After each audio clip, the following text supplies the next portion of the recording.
Le premier voyage que je vais vous présenter, c'est notre traditionnel voyage en autocar en Angleterre, puisque ce sera, je crois, déjà la 4e année que nous allons découvrir les jardins britanniques. Chaque année, c'est un grand succès.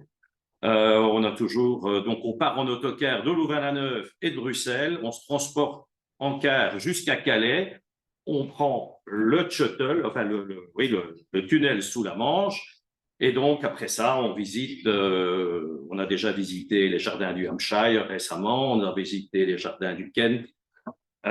Cette année-ci, l'actualité des Royals britanniques a été tellement riche ces dernières années, n'est-ce pas? Et, bon, ils font encore la une à peu près quotidiennement. Quand on regarde les frasques de Harry et de son épouse, n'est-ce pas? C'est pire qu'un feuilleton comme Belle la Vie. Enfin, c'est un véritable scénario. Donc, ils font la une en permanence. Bon, souvenez-vous de toutes ces cérémonies. Je parle du mariage de Harry et Meghan. Je pense au sacre de Charles III. Je pense aux funérailles grandioses de la reine Élisabeth et de son défunt mari, le prince Philippe. Donc, voilà, ces dernières années, on a vraiment vu à la télé ces grandes cérémonies.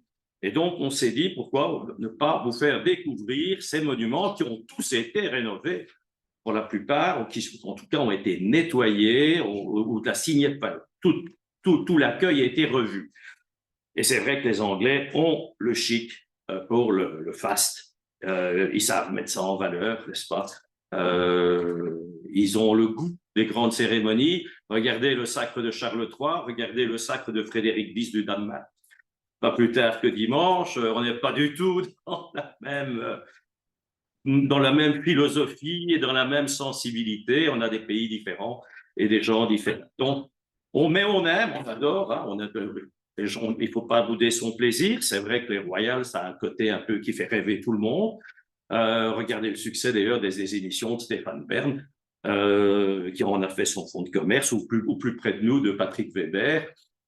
Sont des émissions qui marchent. Alors on s'est dit, mais allons visiter ces lieux exceptionnels qui ont été restaurés récemment et découvrir aussi des endroits inconnus ou peu connus qu'on a vus il y a bien longtemps.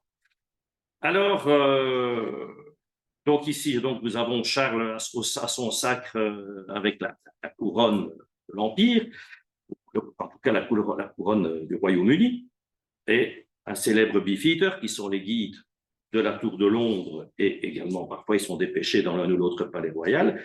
Eh bien, chronologiquement, nous commencerons par visiter les palais normands. Alors, il y a 2 palais normands. Le premier à gauche, c'est Windsor, et à droite, c'est la Tour de Londres, qui, avant d'être une prison, a été conçue comme palais. C'est sans doute ce sont les premiers palais qui sont construits dès le XIe siècle. Hein. Donc, dès que Guillaume le Conquérant met le pied sur le sol britannique et conquiert en 1073, gagne la bataille d'Hastings, et donc de là s'enclenche la conquête, il entreprend directement de fortifier, de faire bâtir des châteaux pour fortifier son pouvoir. Alors nous visiterons Windsor. Alors Windsor, c'est vaste. Il reste à part la tour. Tout ça a subi aussi les vicissitudes de l'histoire. Windsor était occupé à peu près en permanence, a été réaménagé. Nous visiterons Windsor, nous verrons la fameuse chapelle où ont lieu les cérémonies. Nous visiterons la collection de peinture royale, une des grosses parties de la collection de la reine, qui est magnifique, n'est-ce pas? Le tableau ancien, il y a des Titiens extraordinaires, entre autres. Une grosse partie est installée dans le château de Windsor, donc nous commencerons d'abord par visiter le complexe, dirais-je, de Windsor, qui sera réparti sur 2 visites. La première qui sera plus consacrée au château en lui-même, et l'autre, j'y reviendrai en fin de chapitre.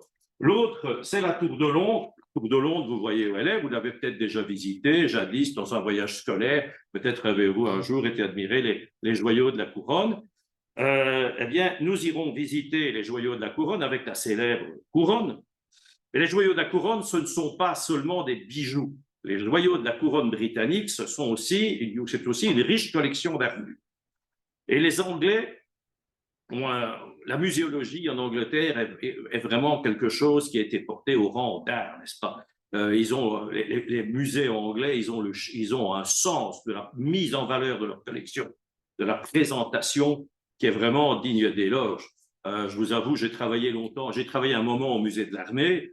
Le jour où on a dû refaire la salle des armures, c'est un Anglais qui est venu la faire. Parce qu'en Belgique, il n'y avait personne qui était capable de nous faire une salle convenable. Et donc, notamment, nous pourrons admirer l'extraordinaire armure d'Henri VIII. Une armure donc équestre qui a été faite spécialement sur mesure par des orfèvres d'Augsbourg en Allemagne. Alors, je vous parle d'Henri VIII. Henri VIII va nous conduire à Hampton Court. Hampton Court, c'est le château qui a été initié par Henri VIII et puis qui sera occupé par Élisabeth Ier, n'est-ce pas? Vous avez vu le film Élisabeth. Donc, vous voyez d'ailleurs, c'est un château qui est construit en bord de Tamise. Nous sommes dans un domaine qui fait plus de 300 hectares. N'est-ce pas? Il faut imaginer, et qui se constitue de plusieurs parcs. Nous avons ici des parcs françaises. Et là, ici, bon, il y a un verger ou un jardin d'agrément. Ici, voilà. Donc, nous aurons une visite qui nous conduira tant à visiter le château qu'à parcourir ces jardins magnifiques.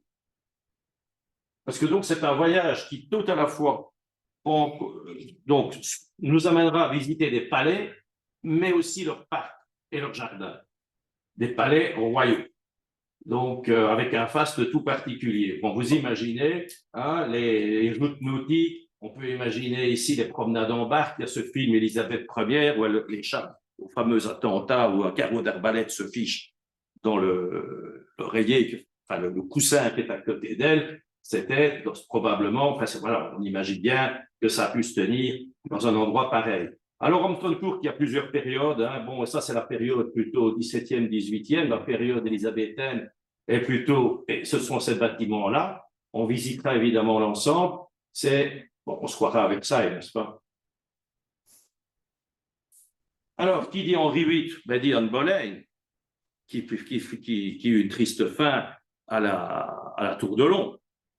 Anne Boleyn, il faut savoir que nous visiterons aussi son château, le château de la famille, Iverhouse. Iverhouse, qui est tout un domaine, donc aussi où l'élément aquatique est très important, que nous visiterons donc au retour. Notre dernière visite sera pour la mémoire d'Anne Boleyn.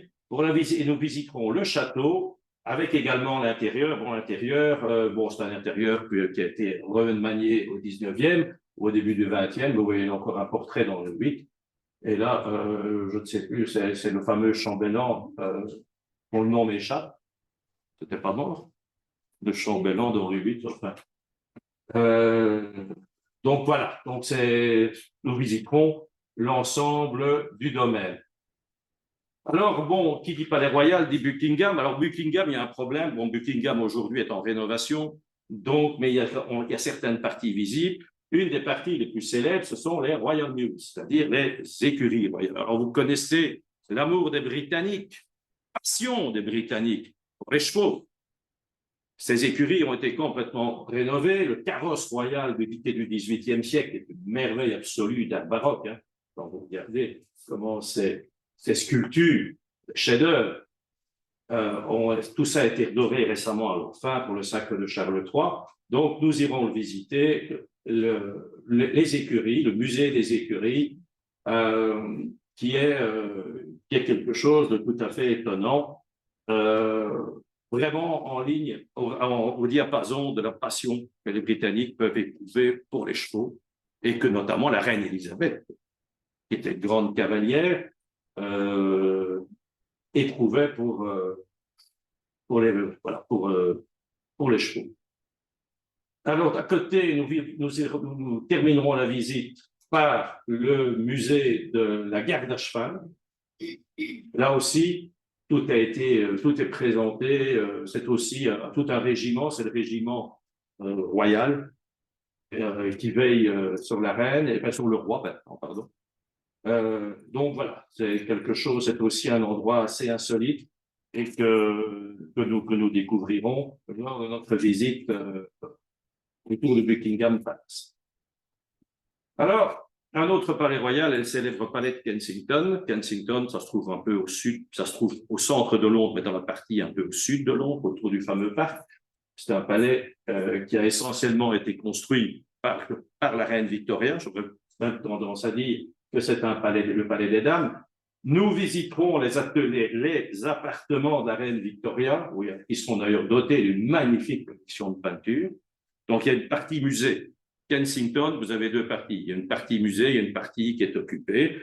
Et nous évoquerons évidemment les dames, n'est-ce pas, Diana, Lady Di, dont, n'est-ce pas, vous connaissez, comment dirais-je, voilà, qui était sans doute la locataire la plus célèbre, n'est-ce pas, de Kensington, et aujourd'hui, eh bien, le futur roi et son épouse, qui occupent aussi une aile du palais.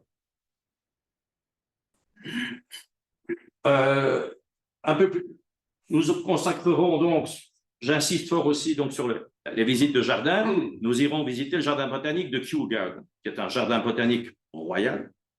Kew Garden, ce sont des dizaines d'hectares juste en bordure de Londres, avec des serres du 19e, n'est-ce pas? Ça rappelle un peu les serres de Laeken. On se croirait un peu à Laeken d'ailleurs, n'est-ce pas? Pas de flotte. Et les serres, imaginez en plein mois de juin, Kew Garden est une véritable merveille. Je vous invite à aller voir leur site internet. Parce qu'il y a des jardins à la française, il y a des jardins anglais, il y a des jardins exotiques, il y a des jardins chinois. Il y a un palais royal aussi dans l'enceinte de Kew Garden. C'est vraiment quelque chose de prodigieux. C'est un des grands jardins botaniques britanniques. Et donc, nous parcourrons une partie, parce que je crois qu'il y a à peu près 300 hectares de jardin. Nous enverrons en tout cas les parcs et les jardins les plus significatifs en cette période. Alors, je vous parlais que nous reviendrons à Windsor. Nous reviendrons à Windsor dans le domaine de Windsor. Dans le domaine de Windsor, il y a plusieurs parties. Windsor est un domaine gigantesque, n'est-ce pas? Et pour le jardin de Savile Garden, alors qui a été complètement réaménagé, regardez ce tréau extraordinaire.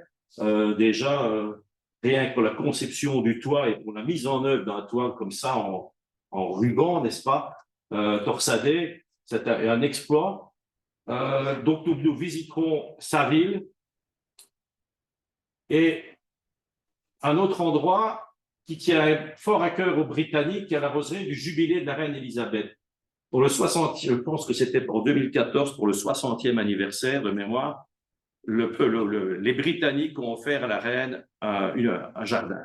Et donc, elle a choisi, ou le comité en charge a choisi donc de lui offrir une roseraie qui se trouve établie au cœur du jardin de Windsor, enfin dans le parc, dans ce qu'on appelle le grand parc de Windsor. Alors, c'est un voyage séjour. On reste 4 nuits au même hôtel. On mange en peuple le midi. On a 4 dîners le soir. On a 2 dîners à l'hôtel. L'hôtel oblige, sinon il ne nous donne pas les chambres. Donc, nous avons 2 dîners à l'hôtel et 2 dîners en peuple. Je ne sais pas s'il y en a certains parmi vous qui ont déjà peut-être participé au voyage au jardin, non?